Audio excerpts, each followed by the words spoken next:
Level up patrol na! Level up patrol na!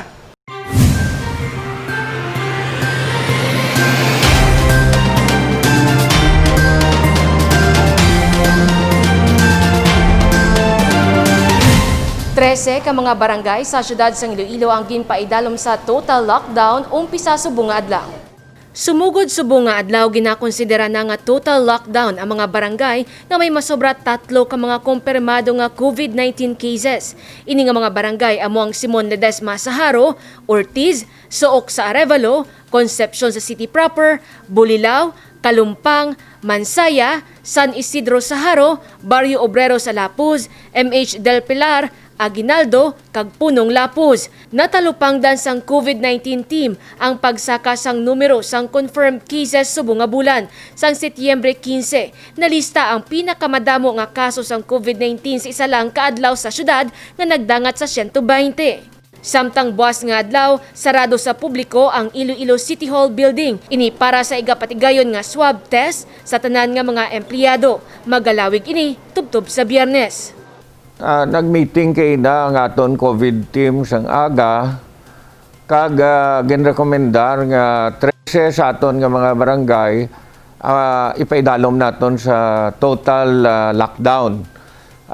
May listahan na kita sa mga barangay, ginpagwa na, ginpabalo ng mga barangay kapitanes kag barangay officials kag ang aton nga food assistance ginapreparar naman para nga ang tanan nga pamilya hatagan naton sa food assistance. Ang diri naman niya sa aton sa City Hall, amo ang rekomendasyon sa aton COVID team nga iserhan na lang naton na City Hall naton sugod buwas nga adlaw. Kag ang rekomendasyon sa aton COVID team nga tanan na nga empleyado nga ready nagaobra sa City Hall ipaidalom sa RT-PCR test. Ang tanan nga regular ginareglar na subong sang aton nga COVID team sa duwa ka laboratory kay ti ang regular taya covered na sang PhilHealth. Ang tanan ta nga casuals nga ready sa City Hall ang ilang swab specimen ipasulod ta sa SNL para nga mapasulod dira libre ang ilang mga test. Ini para nga pasiguro lang ang tanan nga ready sa City Hall will be safe. Pero I want everyone to understand nga sa City Treasurer's Office ang 33 ang nag-positive sa RT-PCR test. Pero about 157 sa mga personnel naton dira sa City Treasurer's Office naguluwa ng ira results kag ang 157 are all negative. Sa datos sang COVID-19 team Setyembre 21, may 61 ka mga confirmed cases sang COVID-19 sa syudad. 40 diri ang local cases, 16 ang new cases, 1 ka local case sa fishing port, kag 3 nagdugang sa City Treasurer's Office. Sa kabilugan, may 33 na ka mga personnel sang CTO ang nagpositibo, kag 157 diri ang negatibo sa testing. Na-trace man kung paano nakontamina ang opisina. We have one case, 46 years old female, who had severe symptoms started September 1, but continued to work until September 6. And with that long period of time, there is possibility of transmission in the workplace sa city treasurers mismo, and then it goes down na with other contacts who were positive. Duha ka adlaw na nga ginadisinfect ang CTO kag may UV light nga igapahamtang sa lugar. Nagapati ang lokal nga pamunuan sang syudad sang Iloilo nga ini ang paagi agod nga mapahagan-hagan ang kaso sang COVID-19 sa Iloilo City. Samtang mga hospital beds ang gindudan naman para sa step-down facility. Nagabot na sa syudad sang Iloilo ang 46 ka sets sang hospital bed gikan sa Cebu. Iniginhatag paagi sa Office of the Presidential Assistant for Visayas. Ipahamtang ang mga ini sa step-down facility sang syudad sa St. Therese Hospital. Dako ang pasalamat sang alkalde bangod makabulig ini nga mabuhinan ang mga recovering patients sa mga ospital. Para ang mga pasyente nga nag-recover na, makadto na sila. And hindi naton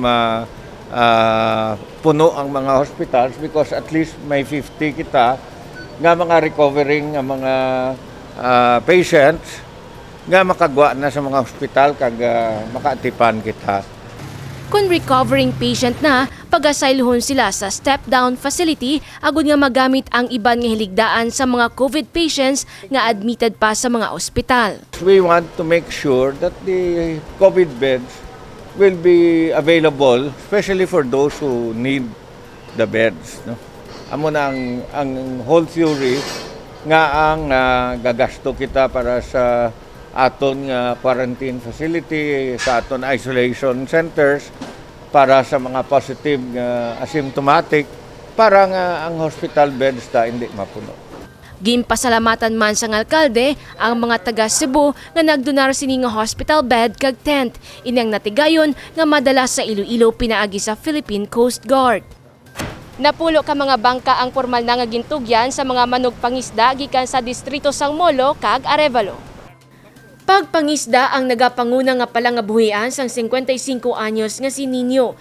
7 ka tuig pa lang siya sang magsugod sa pagpangisda. Kag subong, ini ang nagabuhi sa iya pamilya. Mo ginaya makabulig ni sa amon pamilya. Kay bisan wala kami nung baligya, pero ang suludan nun sa balay namon, masalbar namon. Isa siya sa napulo ka mga manugpangisda sa Barangay San Juan, Kalumpang, Kalaparan kag Santo Niño Sur sa distrito sang Molo kag Arevalo nga nakabaton sang 20-footer fiberglass nga bangka. Pulo ini siya kabilog, complete with engines kag fishing gears. May mga net pa ni sila nga batunon. So this is under the program sang BFAR. FB Pagbabago ang ngalan sa ilang program. Ang aim gid is to, of course, to help our fisherfolk ma-reduce ta ang poverty incidence and tudloan ta sila sa responsible nga fishing. Ginpasalamatan naman sang alkalde ang proyekto nga ini sang Bureau of Fisheries and Aquatic Resources nga suportado man sang Agriculture Department. Human sa fiberglass ang mga bangka bilang kampanya sang BFAR nga proteheran ang mga kahoy. Ang isa ka katuyuan ko nga ang fiberglass boat because we are promoting from before, support kami, nga hindi pa pang-utdon ang kahoy. So imagine makasave kita 10 trees kaya ang ginakasko sini kahoy. May masobra 1,000 ka mga manugpangisda ang Iloilo City. Dako ni nga mabulig sa aton nga mga fisher folks kay tinabalaan ta isa man sila sa mga apektado subong pandemic. Ipangitaan pagid namon sang iban pagid nga paagi para nga mga fisher folks ta diri sa syudad kag makabulig pagid kita sa agricultural sector, no. Ang kada bangkang nagabili sang masobra 55,000 pesos. Jennifer Garcia Hernandez para sa Level Up Patrol.